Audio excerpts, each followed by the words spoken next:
Who let this black kid into first class?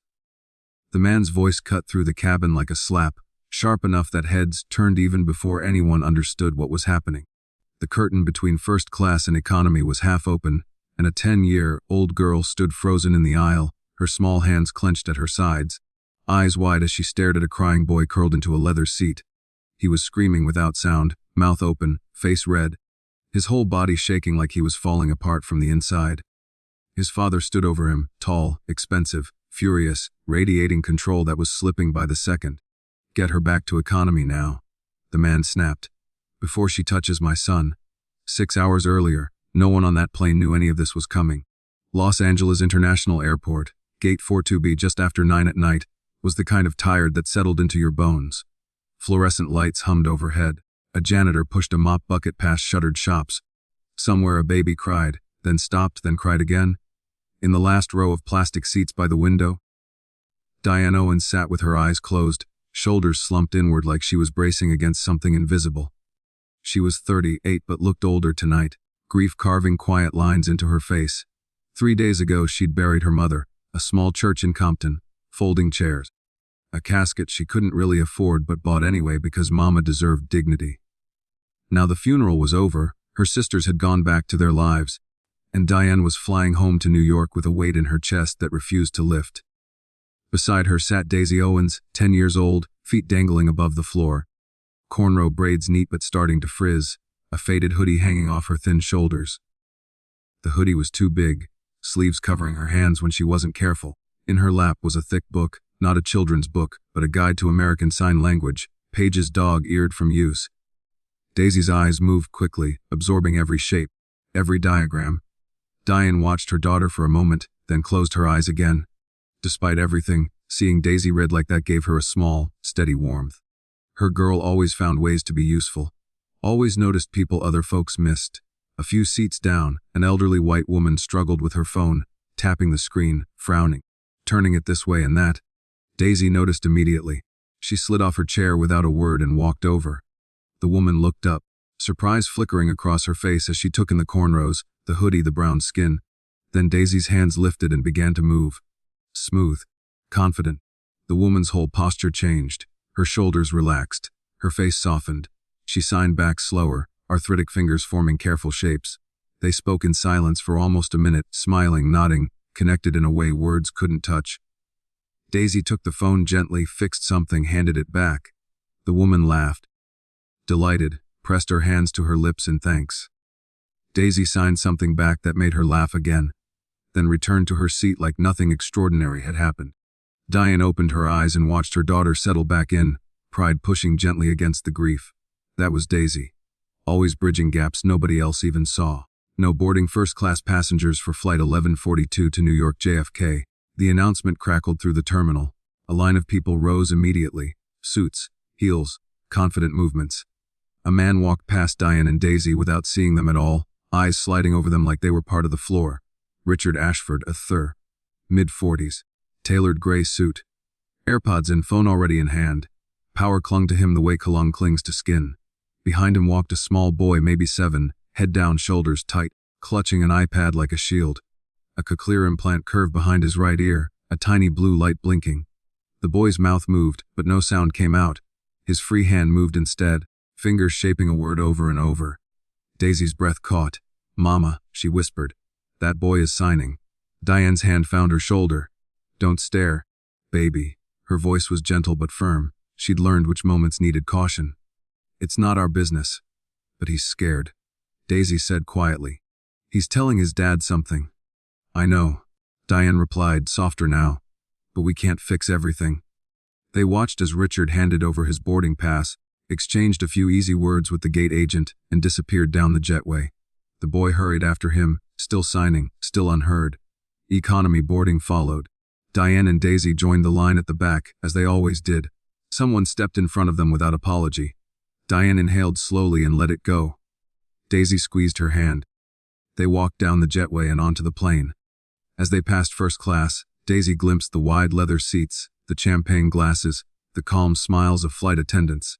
She saw the boy in the window seat, iPad glowing now, his hand still moving. His father typed on a laptop, not looking at him once. Daisy slowed, Keep moving, Diane murmured, her hand on Daisy's back. We don't belong here. Not bitter, just truth.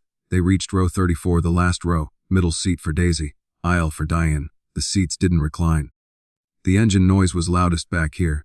Daisy climbed in, careful not to bump the man in the aisle's seat who didn't stand to let her pass. The curtain to first class closed with a soft finality. The plane took off into darkness. Cabin lights dimmed. Diane's head rested against Daisy's shoulder, sleep claiming her almost immediately. Daisy sat still so she wouldn't wake her, book open but unread, thoughts drifting forward to first class, to a boy whose hands spoke fear no one answered. Then it started, a sound that wasn't quite a scream and wasn't quite a cry. Raw, wordless. It cut through the hum of the engines and went straight to the chest. Daisy stiffened. Around them, passengers shifted, murmured. The sound came again, louder, frantic. This wasn't a tantrum. Daisy knew tantrums. This was panic. Flight attendants hurried past, faces tight. The crying escalated, sharp and rhythmic, like something breaking apart. Daisy carefully eased her mother's head against the window and unbuckled her seatbelt. She stood, peering down the aisle. Through a gap in the curtain she saw chaos. Richard Ashford stood in the aisle now, jacket off, face twisted with frustration. The boy was curled in his seat, knees to chest, hands clawing at his ears, at the cochlear implant like it was hurting him. Then he ripped it free and threw it. The device bounced and vanished under a seat. The boy was alone in silence now, trapped, screaming into a world he couldn't hear. Richard grabbed his wrists. "Stop," he shouted. "Stop it." The boy hit his head against the seat. Twice. Hard.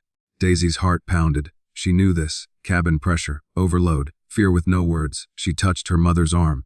"Mama," she whispered urgently. "He needs help." Diane's eyes opened instantly. She looked toward first class, heard the sound, saw the movement. Daisy met her gaze, pleading. "I think I can help." Diane hesitated for half a second. Then she nodded. "Go. I'm right behind you."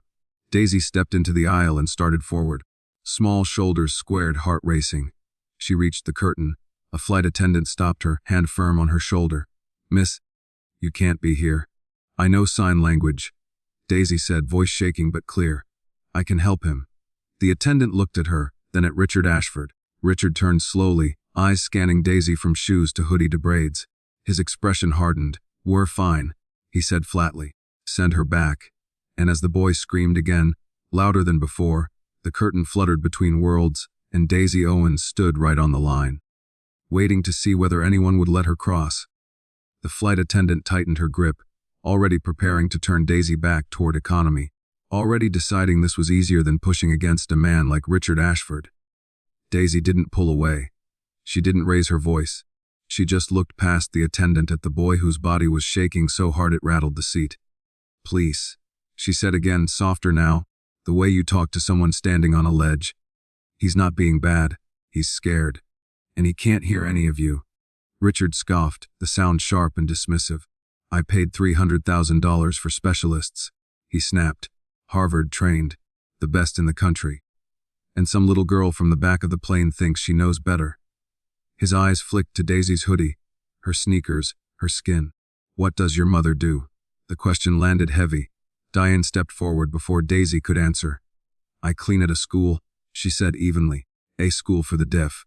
Richard smiled, thin and cruel. "Cleans toilets," he said like he was clarifying a fact. "Figures." He turned to the attendant. "Security.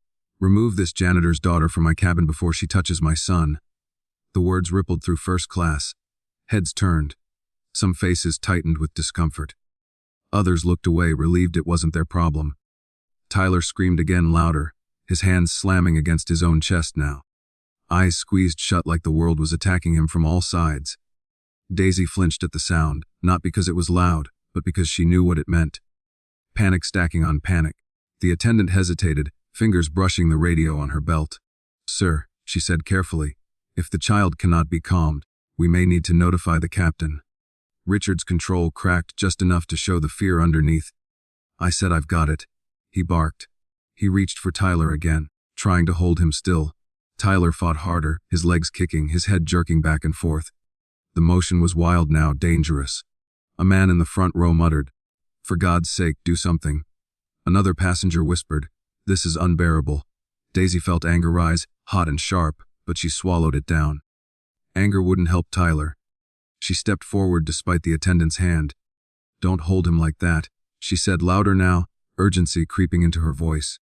"You're trapping him. He feels trapped." Richard turned on her, eyes blazing. "Do not tell me how to parent my child."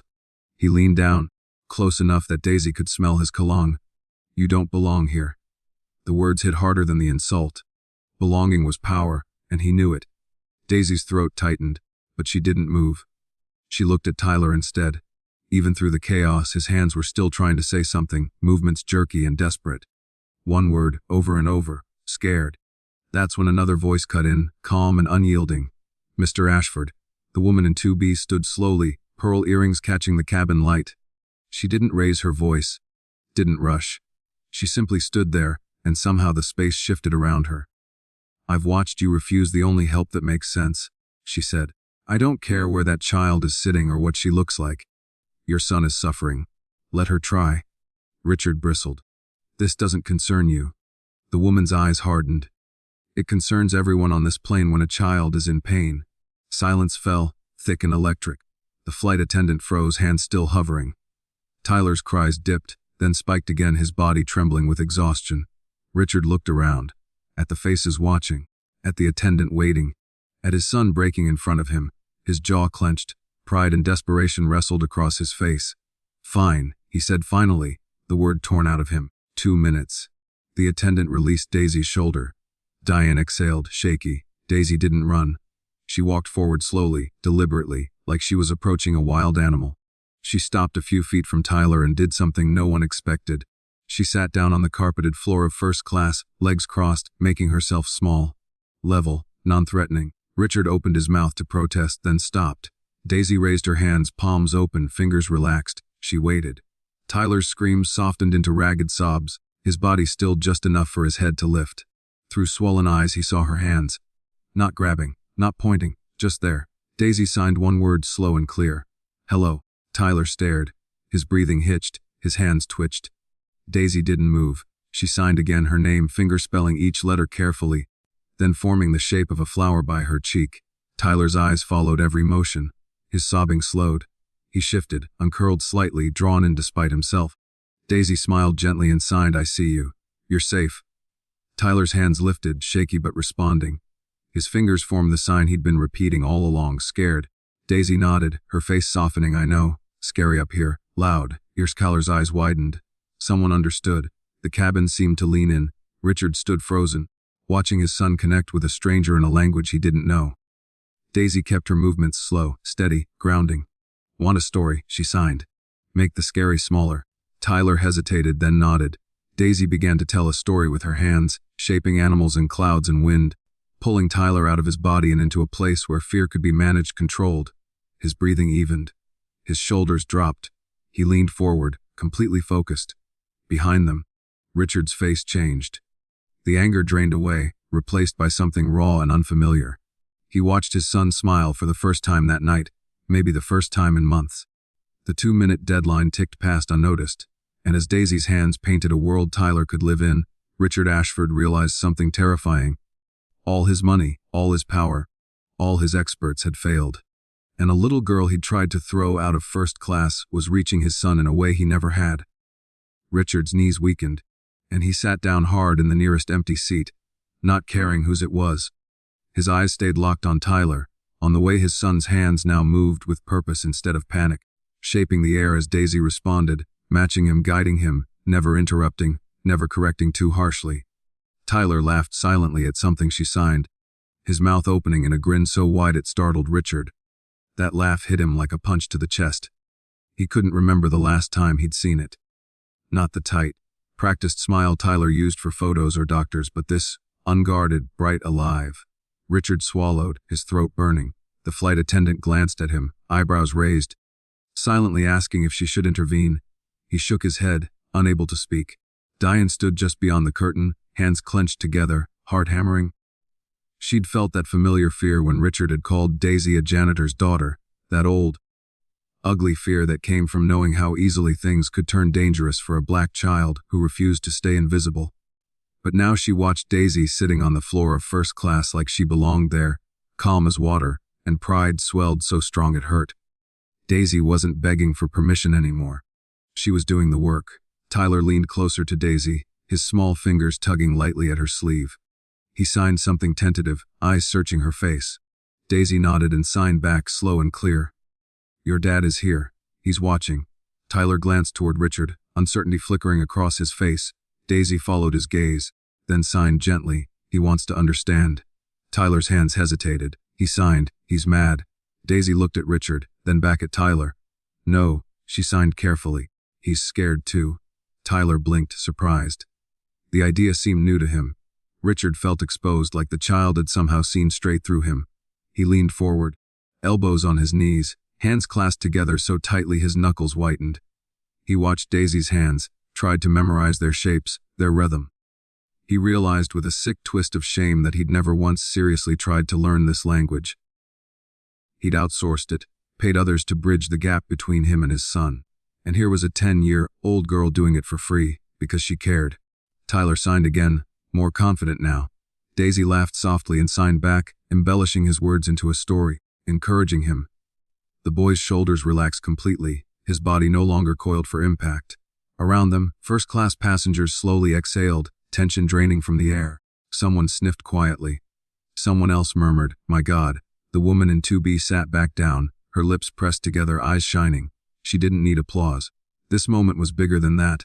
Richard stood up slowly, every movement careful, like he was approaching something fragile. He took a tentative step closer, then stopped, unsure. Daisy glanced up at him, met his eyes, and gave a small nod. "Permission." Richard swallowed hard and lowered himself to the floor beside Tyler, awkward in his tailored pants, ignoring the absurdity of it. He raised his hands, copying Daisy's first sign from memory, clumsy and uncertain. "Hello." Tyler stared at him. Daisy held her breath. Tyler's hands lifted. He mirrored the sign, then corrected his father's fingers gently, guiding them into place. Richard led him. His eyes filled, tears spilling over without restraint. He laughed breathlessly, a broken sound. "Okay," he whispered, though Tyler couldn't hear. "Okay." Daisy signed for him. "He says hello."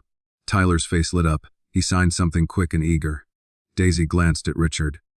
"He says he likes that you're trying." The rest of the flight shifted around them. A flight attendant quietly brought water and knelt beside Diane, whispering, "Your daughter is incredible." Diane nodded, unable to speak past the lump in her throat. Richard stayed on the floor, learning sign after sign, his hands shaking at first, then steadier as Tyler corrected him, patient and proud. Every small success felt like a miracle. When the plane finally leveled out, Tyler leaned against Daisy, exhausted but calm. Richard watched them, a strange mix of gratitude and regret churning inside him. He looked at Diane, really looked at her this time, and stood up. "Ms. Owens," he said, voice rough, stripped of arrogance. "I owe you both an apology." Diane studied him for a long moment, measuring sincerity the way she'd learned to do. "You do," she said simply. Richard nodded, accepting it without argument. He glanced back at Tyler, who was tracing shapes in the air with Daisy, still telling his story. "I thought fixing his hearing would fix everything," Richard said quietly. "I thought silence was the enemy." Diane shook her head. "Silence isn't the problem," she said. "Being unheard is." The words landed deep. Richard closed his eyes briefly, then opened them, resolve hardening. "I need to learn," he said. "Really learn, not hire someone." Diane nodded once. "Then start listening," she said. As the plane began its descent, Tyler signed something to Daisy that made her smile sadly. "He says he doesn't want this to end," she translated. Richard's chest tightened. He crouched beside his son again, hands awkward but earnest, signing the few words he'd learned. "We'll keep talking," he promised, Daisy helping him with the signs. Tyler nodded, trusting him in a way that felt both precious and terrifying. When the wheels finally touched down, the cabin erupted in applause, spontaneous and sincere. Richard flinched, then smiled through tears as Tyler felt the vibration and looked around in wonder. Daisy signed, "They're clapping for you." Tyler beamed, then signed back, "For all of us." Richard laughed, a real laugh, and wiped his face. In the aisle as passengers disembarked, people stopped to touch Daisy's shoulder, to thank Diane, to nod at Tyler. Richard walked beside them, carrying Daisy's backpack without being asked, humbled in a way no boardroom ever had. At the gate, he turned to Diane, holding out his business card with both hands. "Please," he said, "let me do something right." Diane took the card, not committing, not refusing. "We'll see," she said, her voice softer now. Tyler hugged Daisy tightly, signing, "Friend forever." Daisy hugged him back, signing the same. As they parted ways, Richard watched Daisy disappear into the crowd, her faded hoodie bright against the gray terminal, and knew his life had split into before and after. Before, when he thought money could solve everything. After, when a child sitting on a carpeted floor taught him how to listen. Richard didn't follow Daisy all the way to baggage claim. He stopped halfway, like a man afraid of crossing an invisible line. He watched her disappear into the moving crowd, watched the way people instinctively made space for her now, the same people who would have stepped around her hours earlier. Tyler tugged at his sleeve, signing fast, excited, asking questions all at once. Richard tried to answer, his hands clumsy, his timing off. Tyler corrected him again, gently, like a teacher who believed a student could do better. That belief hurt more than any insult ever had. As they walked, Richard's phone buzzed. Once. 3 times. He ignored it at first, too full of everything he just felt. Then the 4th buzz came, longer, insistent. He glanced at the screen. Board Ka-ir. He hesitated, then answered. "What?"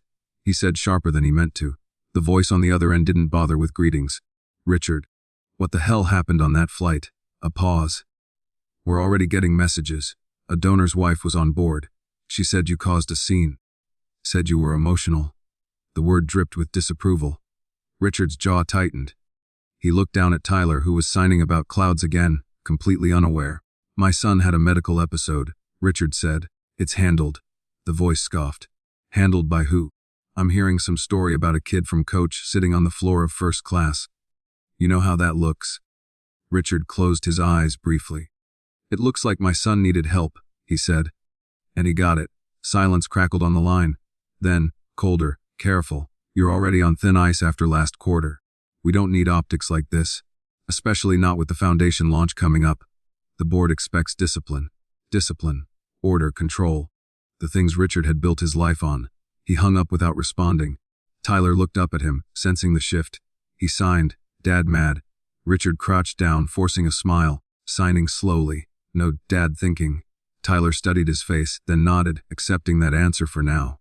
Across the terminal, Diane and Daisy waited near the carousel, the conveyor belt groaning to life.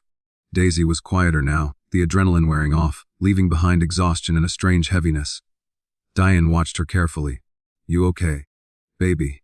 Daisy nodded, then shook her head. "I don't know," she said softly. "I'm glad he's okay. But that man was really mean." Diane's mouth tightened. "Yes," she said. "He was." Daisy looked up. "Did I do something wrong?"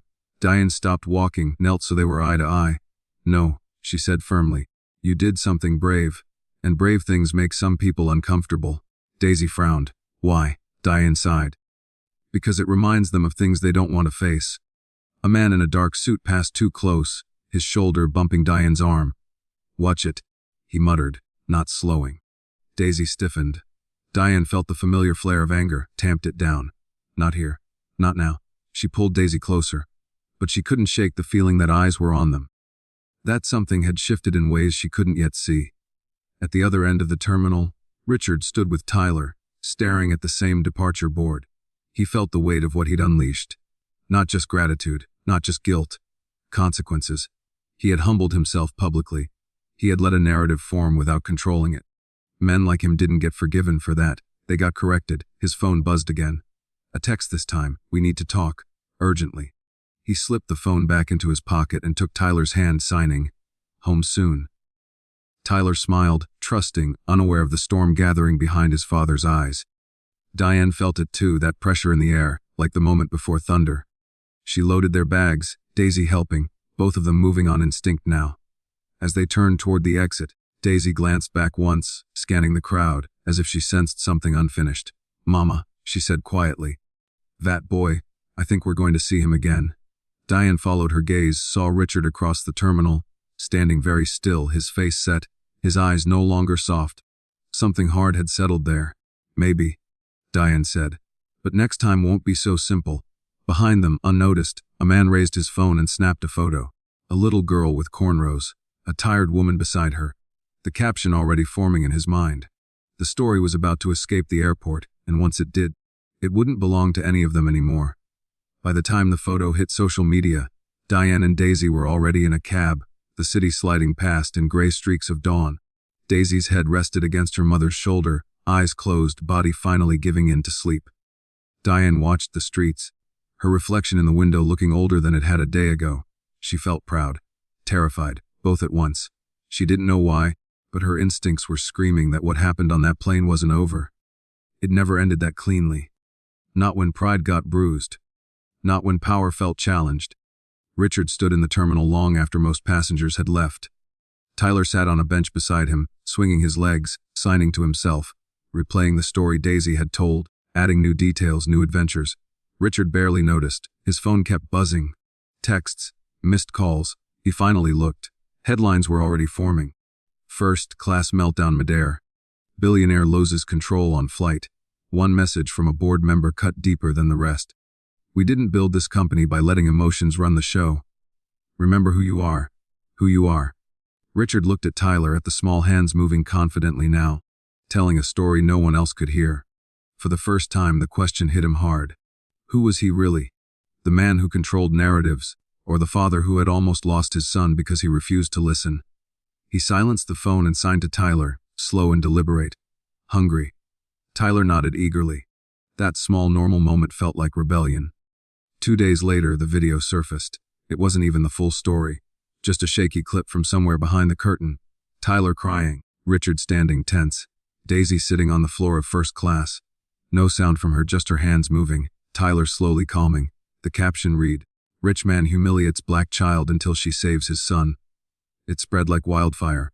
Millions of views in hours. Comments exploded. Some praised Daisy, calling her an angel, a hero. Others tore into Richard, calling him racist, heartless, unfit to be a father. A smaller, uglier group questioned Daisy's place there at all.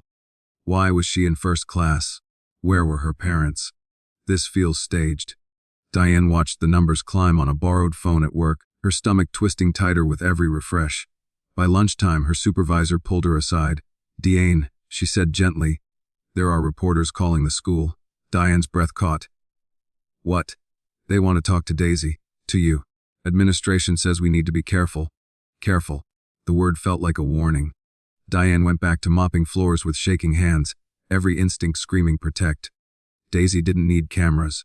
She didn't need praise or hate. She was just a child who did the right thing. Why did the world always demand more?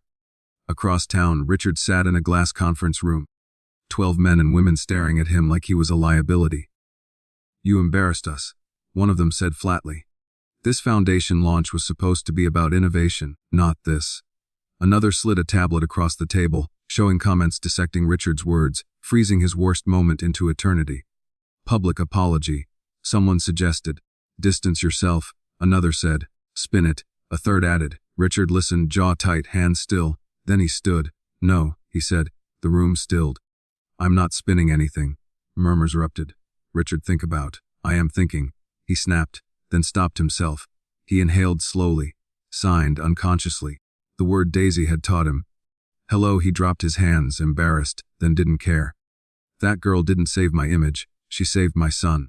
And if this board can't handle that truth, then maybe this board is the problem." Silence. Heavy, dangerous. A woman at the end leaned forward. "You're choosing her over us." Richard met her gaze. "I'm choosing my child." That night, Diane woke to knocking at her door. Sharp, insistent. Fear flooded her instantly. She peered through the peephole. A man in a suit. Another behind him. M's Owens. One called through the door. "We just want to talk." Diane didn't open it. "About what?" "About your daughter." Daisy stirred behind her, half awake. Diane's heart pounded. "She's a minor," Diane said. "You need to leave." "We represent the Ashford Foundation," the man replied smoothly. "There's an opportunity here." Diane's grip tightened on the door. Opportunity. The word sounded too much like leverage. Inside the apartment, Daisy watched her mother's back, small and tense. She signed silently to herself, the way she did when she was nervous. Outside, the men waited, confident time was on their side. Somewhere across the city, Richard stared at his phone, unaware his name was being used like a weapon. The story had moved past the plane, past the miracle moment, and into something sharper. Something that could break people. And in the quiet of her small living room, Diane realized the hardest part was still coming. Diane didn't sleep that night. She sat at the kitchen table long after Daisy went back to bed, the city humming outside the thin windows, her mind replaying every word at the door. Opportunity. Foundation. Talk. She'd heard those words before, dressed up nice. Hiding teeth underneath. By morning, the knock had turned into emails, voicemails, polite messages that carried the same pressure. She ignored them all and took Daisy to school herself, holding her hand tighter than usual. At the gate, a teacher pulled Diane aside. "There are reporters outside," she whispered. "Administration says Daisy should stay inside today." Daisy looked up, confused. "Why?" Diane forced a smile. "Grown-up stuff, baby." But Daisy wasn't fooled. She felt it too, the eyes, the whispers, the way adults suddenly watched her like she was something fragile and valuable at the same time. Across town, Richard's world was collapsing in slow motion. Sponsors paused. Board members threatened votes. His assistant slid a list of canceled meetings across his desk like a death notice. He barely glanced at it. He was watching Tyler in the living room, the boy sprawled on the rug, hands flying as he told a story to himself. Richard knelt beside him, trying to follow, heart aching at how much he'd missed. His phone rang again. He didn't answer. Tyler tapped his arm, signed carefully, "Dad mad." Richard shook his head, signing back with effort, "Dad learning." Tyler smiled, satisfied with that. By afternoon, the narrative twisted. A pundit on a daytime show called Daisy a prop. Another questioned Diane's motives. "Is this about money?" they asked on air, smiling like sharks. Diane turned off the TV, hands shaking. Daisy sat beside her, silent, absorbing everything without fully understanding. "Mama," she said finally, "did I do bad?" Diane pulled her close. "No," she said fiercely. "You did good. Sometimes good makes people uncomfortable." Daisy nodded, but her eyes were sad. "I just wanted to help him," she whispered. That evening, Richard finally learned about the men at Diane's door. His blood ran cold. He called the foundation office, voice sharp, signing unconsciously with his free hand as he spoke. "Who authorized contact with the Owens family?" Silence, then excuses, then justifications. He ended the call and grabbed his keys. Tyler watched, alarmed. Richard knelt, signed, "I have to fix something." Tyler touched his cheek, signed slowly, "Don't be mean." The words cut deeper than any boardroom threat. Richard swallowed. "I won't," he promised. He showed up at Diane's building unannounced, standing on the sidewalk like a man stripped of status. Diane opened the door just enough to see him. Her body tensed. "You need to leave," she said. "I didn't send them," Richard said quickly. "I swear, I just found out." Diane studied his face, looking for lies. Daisy peeked from behind her mother, eyes wide. Richard lowered himself to one knee, hands visible, non-threatening. "I'm sorry," he said. "Not polished, not strategic, just raw.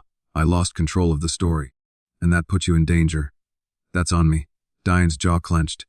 "Your world doesn't get to use my child," she said. "Not for redemption. Not for headlines." Richard nodded. "I know. That's why I'm here, to end it." The next morning, he did something no one expected. He called a press conference. No handlers. No talking points. Cameras flashed as he stepped up, eyes tired, voice steady. "I was wrong," he said. "Not misunderstood. Not miscoded. Wrong." He spoke about his son. About refusing to learn his language. About a little girl who sat on a floor and showed him what listening looked like. "The Owens family owes me nothing," he said. "They will not be used, photographed, or pressured. Any further contact will go through their consent, or not at all." Gasps rippled through the crowd. Board members watched in horror. Richard didn't care. "And if that costs me my position," he finished, "so be it." The fallout was immediate. He resigned before they could push him. Stock dipped. Commentators called him reckless. Others called him brave. Diane watched the speech on her phone at work, tears slipping down her cheeks despite herself. Daisy looked up at her. "Is that Tyler's dad?" Diane nodded. Daisy smiled, small but real. "He's trying," she said. Weeks passed. The noise faded. Life settled into a new rhythm. Diane took a job offer that came quietly, without pressure, running outreach at the deaf school she'd cleaned for years. Richard showed up for ASL class every Tuesday, sat in the front, hands clumsy but determined. Tyler thrived back in a deaf-friendly environment, his laughter returning, his stories growing bigger. Daisy and Tyler met sometimes at the park, two kids chasing pigeons, the world blissfully simple again. One evening, Daisy asked her mother, "Do you think people will remember what happened?" Diane thought about it. "Some will," she said. "Most won't." Daisy nodded. "That's okay," she said. Tyler will remember. Diane smiled, pulling her close. And somewhere across the city, Richard signed his son goodnight, hands steady now, heart finally quiet.